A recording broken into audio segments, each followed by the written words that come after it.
is long overdue. The Mets established the club's Hall of Fame back in 1981 with the inductions of the team's first owner, Mrs. Joan Payson, and its first manager, Casey Stengel. It lives on today here at Citi Field in the Mets Hall of Fame and Museum in the Jackie Robinson Rotunda. Over the years, 27 members have been enshrined in the Mets Hall of Fame for their exceptional contributions on the field, from the broadcast booth, or in the front office. The Hall of Fame committee, comprised of a group of media members and front office executives, unanimously voted for the three inductees we celebrate today, men who played pivotal roles over multiple decades of New York Mets history.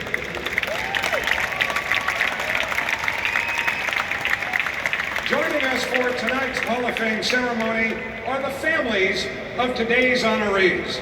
From their suite, please welcome John Matlack's wife Dee and the Matlack family.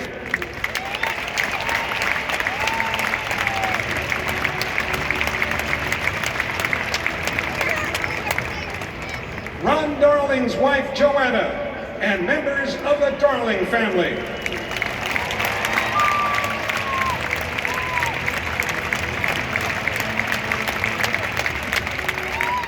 Edgardo Alfonzo's wife Delia and members of the Alfonzo family.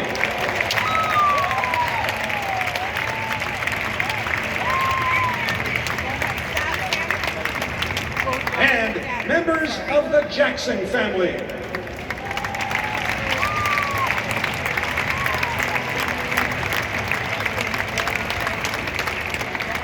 On the field, we welcome some very special Mets legends, along with three members of the Mets Hall of Fame.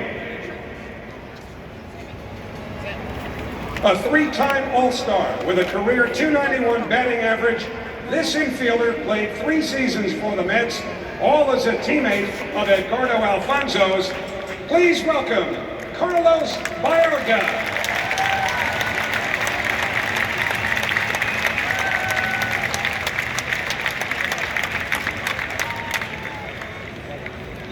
This Connecticut native was the first manager to lead the Mets to consecutive playoff appearances in franchise history. He led the Mets to the National League pennant in 2000, racking up 546 wins with the Mets, the third most in team history. The Master of the Skies, Bobby Valentine.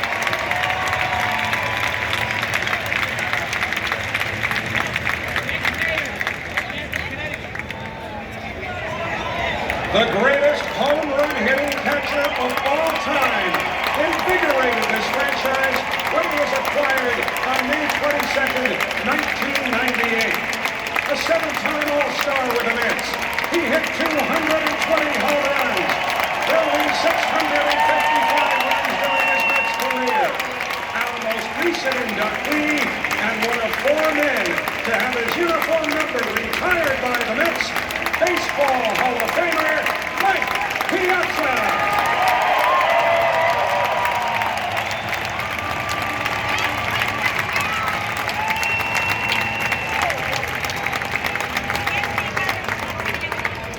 This man spent his entire 18-year big league career right here in Queens, playing for the Mets from 1962 through 1979. He's still the club's career leader in games played, and he belted a home run in Game 3 of the 1969 World Series. Original Met and New York native, Eddie Greenpole.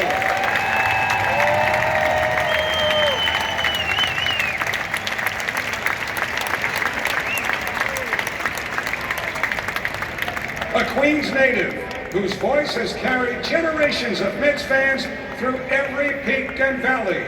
He served as the SNY play-by-play announcer since 2006, Ron Darling's fellow Ivy League broadcaster, Gary Cohen.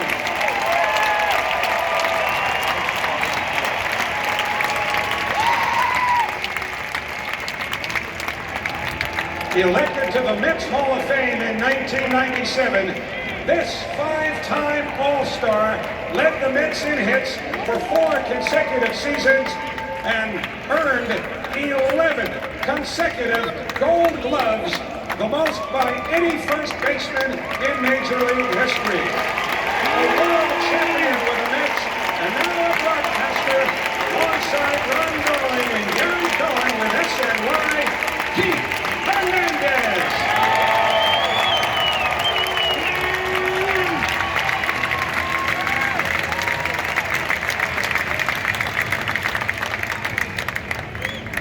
A 3-time Gold Glove Award winner, this native of Cuba spent 7 seasons at shortstop in Queens, playing in one of the greatest infields ever, alongside Edgardo Alfonzo.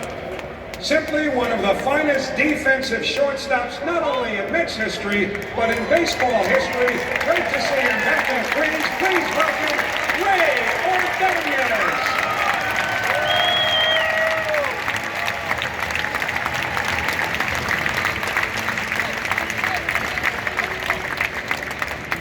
And now, let's take a journey through the decades to meet the New York Mets Hall of Fame class of 2021. But first, let's welcome a few very special guests representing our Hall of Fame Achievement Award honoree.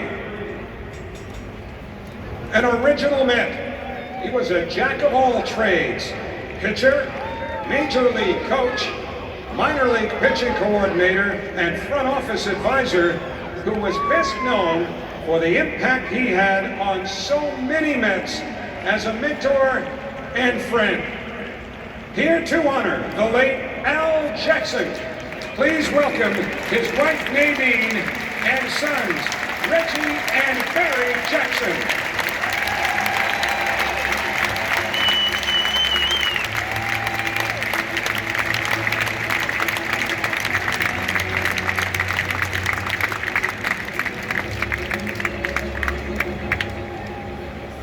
We start in the 1970s with our first inductee, a 3-time All-Star and co-MVP of the 1975 All-Star Game.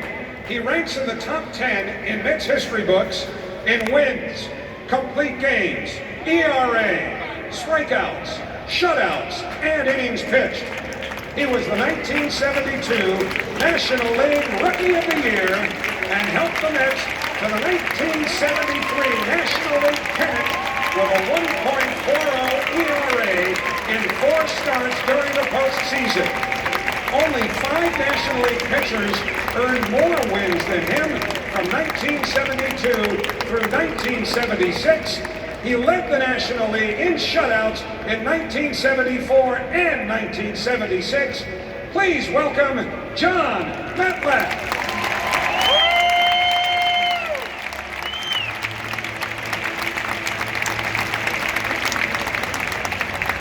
As we move to the 1980s, this 1986 world champion was the winning pitcher in Game 4 of the World Series, helping the Mets even the series at 2 apiece.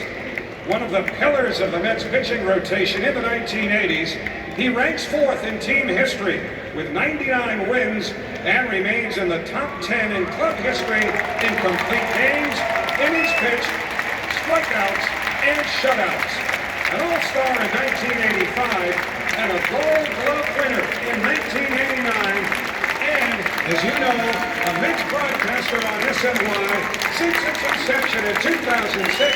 Ladies and gentlemen, Ron Darling.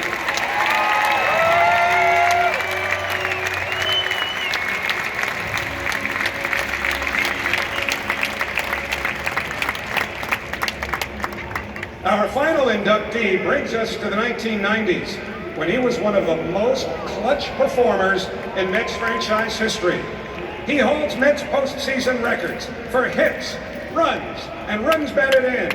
He hit a first-inning home run in Game 163 against Cincinnati in 1999 just to get the Mets into the playoffs, followed by 2 homers, including a go-ahead grand slam in the 9th inning of Game 1 of that season's National League Division Series against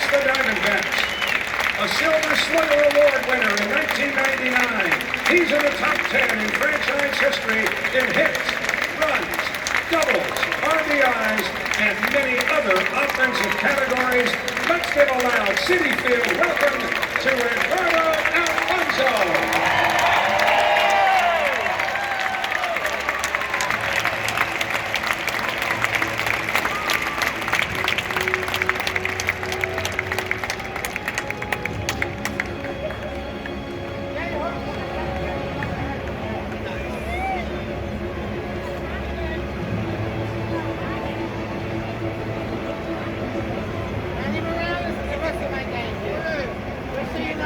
Ladies and gentlemen, the Mets Hall of Fame class of 2021.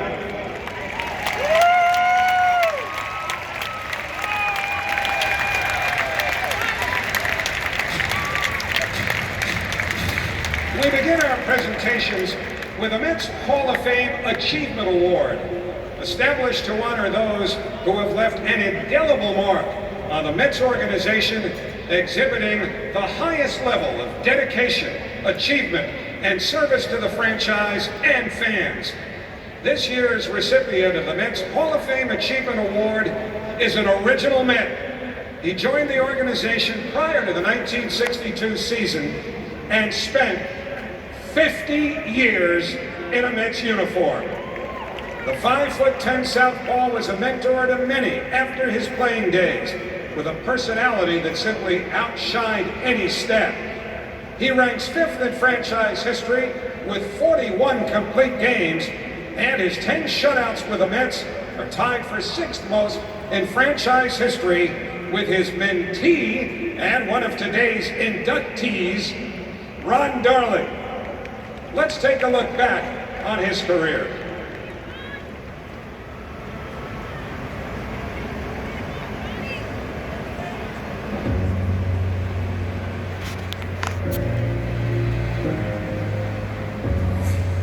Affectionately known as Little Al, there was nothing small about the lasting contributions Al Jackson made to the New York Mets. An original Met, Jackson was one of the 22 players selected by the Mets in the 1961 expansion draft ahead of the team's inaugural season. Jackson spent 6 seasons in Queens, playing a role in several franchise firsts. He was the first left-handed pitcher to earn a win for the Mets. He tossed the first one-hitter in club history. He threw the first shutout by a Met and earned the first ever Mets victory at Shea Stadium on April 19, 1964.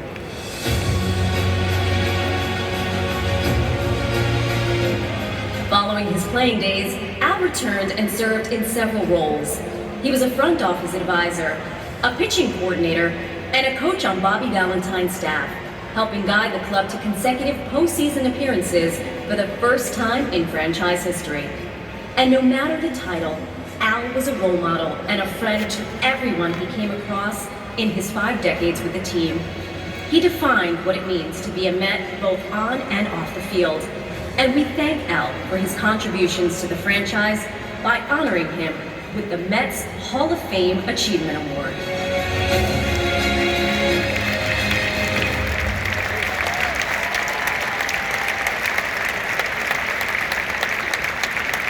Accepting the Mets Hall of Fame Achievement Award in honor of the late Al Jackson, please welcome his widow Nadine Jackson and his sons Reggie and Barry Jackson.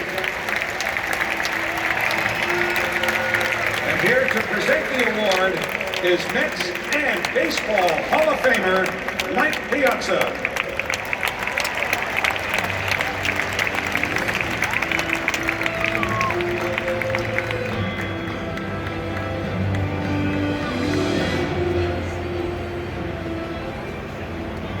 And now, the 3 members of the Mets Hall of Fame class of 2021 will receive their plaques.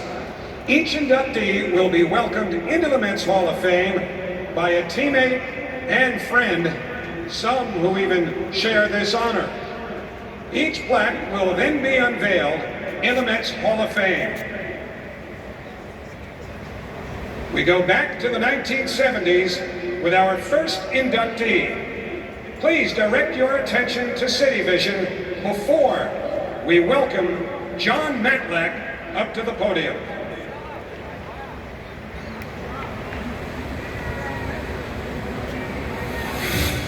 To form an identity means to clearly define the traits that characterize oneself. From the early days of the franchise history, the Mets established their identity as a pitching powerhouse in the National League. And the Mets continued to define their identity when they selected Jonathan "Trumper" Matlack, the fourth overall pick in the 1967 Major League Draft. Matlack burst into the scene in 1972, one of the best rookie seasons in Met history. He earned National League Rookie of the Year honors, joining Tom Seaver as the only Mets to win an award at that time. Matlack and Seaver would join forces atop a pitching rotation that was on the verge of amazing things in Queens. The story of the 1973 Mets is a tale of perseverance. The quintessential underdog story that saw the improbable become a reality.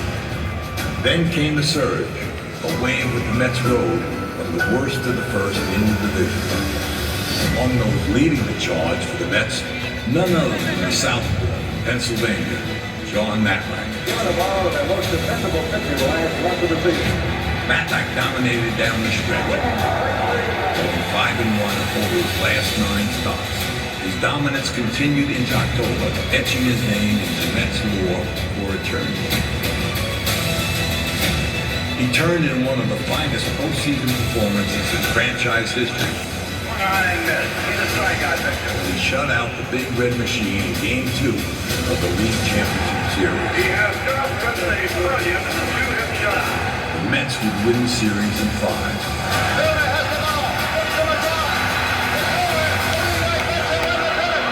Punching their ticket for a matchup with the Oakland Athletics in the Fall Classic. A man seen at Shea Stadium as the New York Mets have won the National League pennant. It was clear that Matlack was poised to have one of the best pitching careers in Mets history. John Matlack helped shape the identity of the New York Mets, making the club who it is today. And this evening, John Matlack has a new identity of his own, a member of the New York Mets Hall of Fame.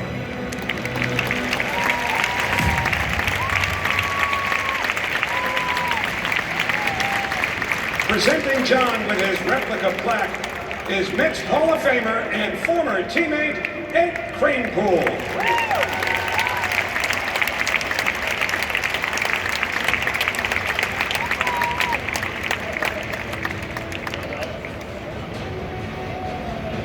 Ladies and gentlemen, John Matlack.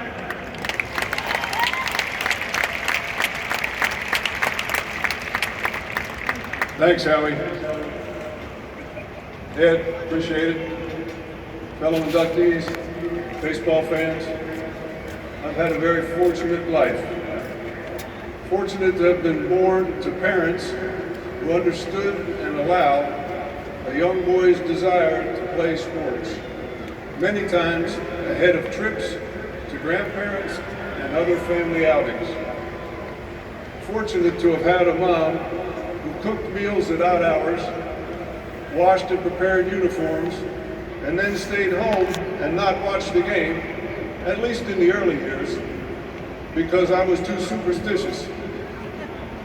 Fortunate to have grown up in a town where Little League Baseball was just beginning, where having fun and learning fundamentals was more important than winning. It was a very good environment to learn the game of baseball. Fortunate as I grew older to be surrounded by many other talented players who wanted to play and improve and dreamed of one day becoming major leaguers. Fortunate to have had a high school baseball coach by the name of Charles Perrone, who by his very nature made us as individuals and as a team want to do whatever it took to excel, to go that extra measure to get better. It's an approach I carry with me to this day. Fortunate to have been drafted by the New York Mets, an organization touted for pitching and its development, where I was afforded the time needed to further develop and adjust to the professional game. Shortly after signing my first contract, I was again fortunate to marry my wife of 53 years, Dee, who has tolerated absences and kept my feet mostly on the ground during that time. I would not be here today without her. Fortunate to have been healthy enough to achieve some modest accomplishments over my 17 years as a player, and be able to work in the game I love as a coach and instructor for 25 more years. That brings us to today, where I am indeed fortunate and humbled to be included in such good company as a member of the class of 2020/21, class of New York Mets Hall of Fame. An honor for which I am truly grateful and will always treasure. Thank you very much. You gotta believe. Let's go Mets.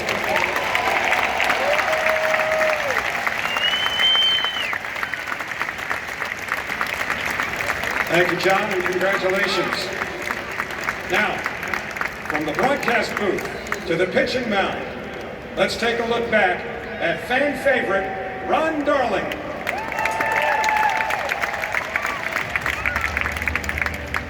The road to being a champion is a demanding path, one that only the greatest can overcome. From Honolulu to Millbury, Massachusetts, Ron Darling was taught by his parents to strive for greatness and to keep his eyes and mind open to everything else. These attributes led Ron Darling to the pinnacle, to be that champion. This is Ron Darling's story. When the Mets acquired Ron Darling from the Texas Rangers in April of 1982, few realized it was a deal that would pay dividends for the franchise for decades to come. The Mets weren't only acquiring a standout pitcher, they were acquiring the consummate gentleman, a man who would become a New York icon.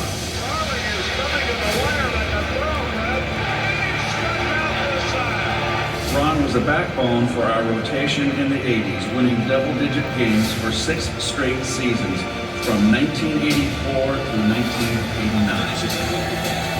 In 1985, Ron was a National League All-Star, and the following year, he was a catalyst for a legendary pitching staff in our club that was simply amazing. On the biggest stage, Ron came up aces in the 86 Fall Classic. After starting Game 1 at Shea, he took the mound for Game 4 at Fenway, helping us even the series at 2, and as you know, the series ended in ecstasy on the Shea mound. Decades later, Ron's 99 wins are still the 4th most by any pitcher in Mets history, and his 1,148 strikeouts ranks him 7th all time. His resume speaks for itself: an All-American, an All-Star, a Gold Glover, an Emmy Award-winning broadcaster, and a fan favorite to the Orange and Blue faithful. It takes a special individual to perform under the bright lights of this city. And only the best can say they've won in the Big Apple. That's why we call Ron Darling champion.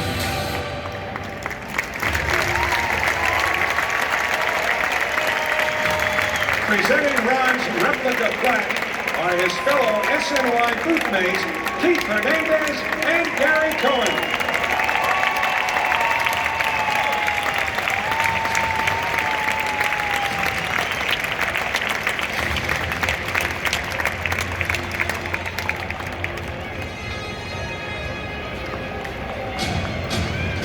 Ladies and gentlemen, Ron Darling.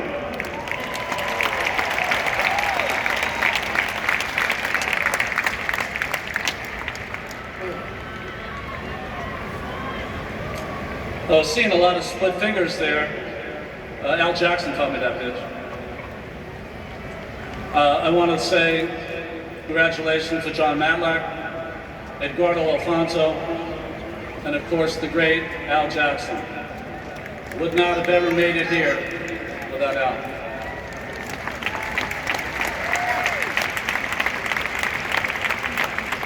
I'd like to thank the Mets front office for all that they've done to make today. Thank you. I want to thank Gary and Keith, who are the big brothers I never had. Can you imagine I get to work every day with those two? Such an honor. My parents are here. They're sitting up there somewhere. 38 years ago, they watched me start a game in Flushing at the other stadium. Thanks, Mom and Dad.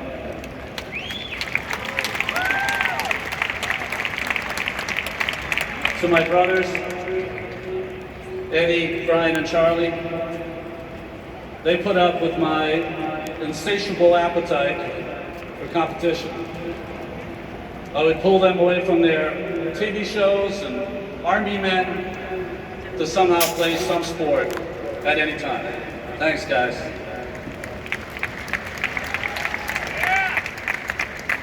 I'd like to say thank you to my wife, Joanna. She's here too, and you changed my life, baby. Thanks.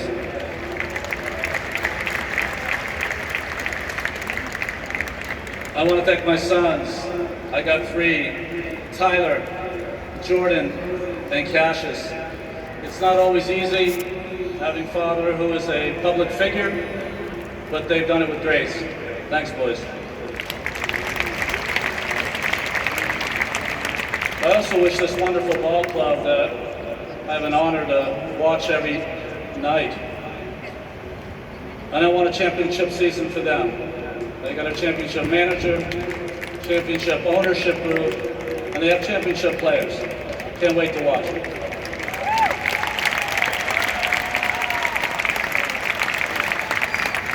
And finally, to you fans,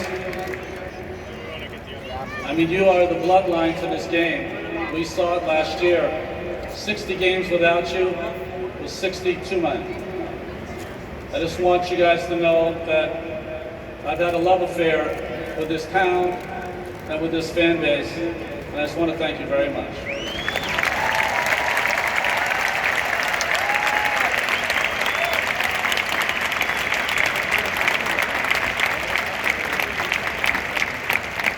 Thank you, Ronnie. Congratulations again. Finally, we walk down memory lane with Venezuela native and all-star infielder Edgardo Alfonzo.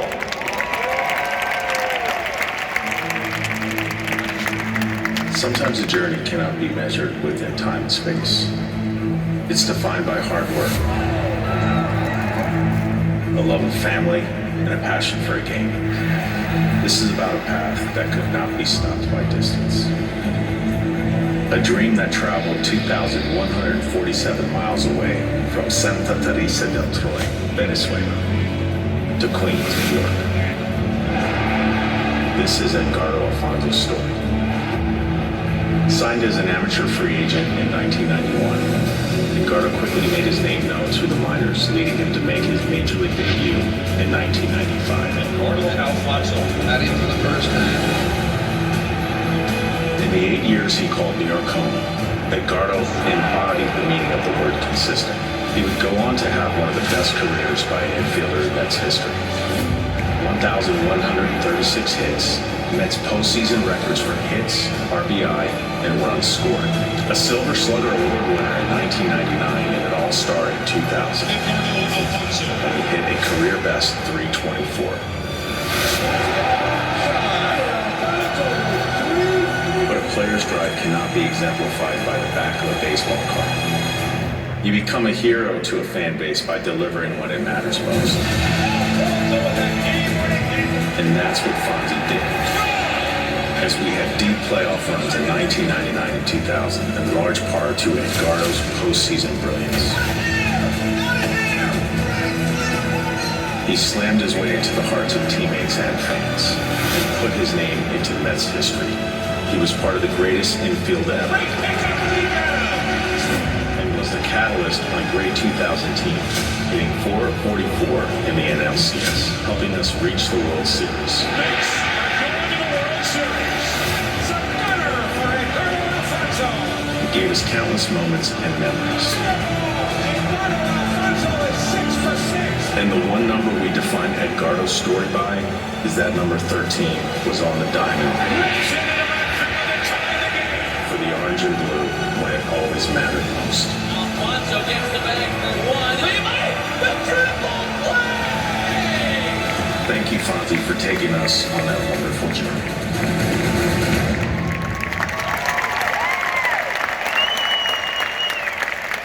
Presenting Edgardo with his replica plaque is a man who shared the infield with him for 7 seasons. Please welcome Ray Ordonez.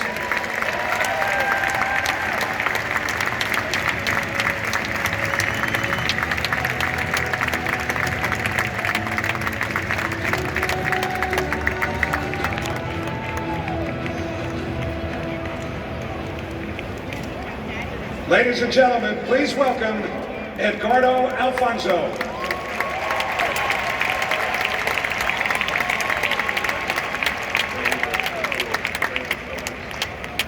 Thank you, Howard. Hello, New York. There we go. I like that. First of all, I just want to thank the Lord for this great opportunity, this great blessing to play baseball. Thank you to the Mets organization, scouts, managers, coaches, development, people, front office, media, everyone involved in this event. Thank you. I also want to remember Shannon Ford, a dear friend who we lost way too young. Shannon, you always want to be in our heart. She was a great girl, and we're coming out together in 1995. Thank you to my teammates through the years, guys. Baseball is a tough game.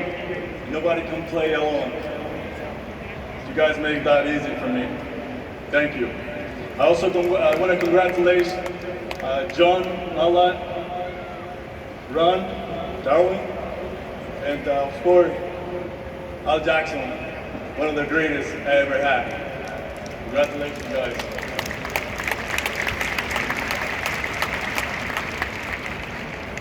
And then I just want to special thanks to this guy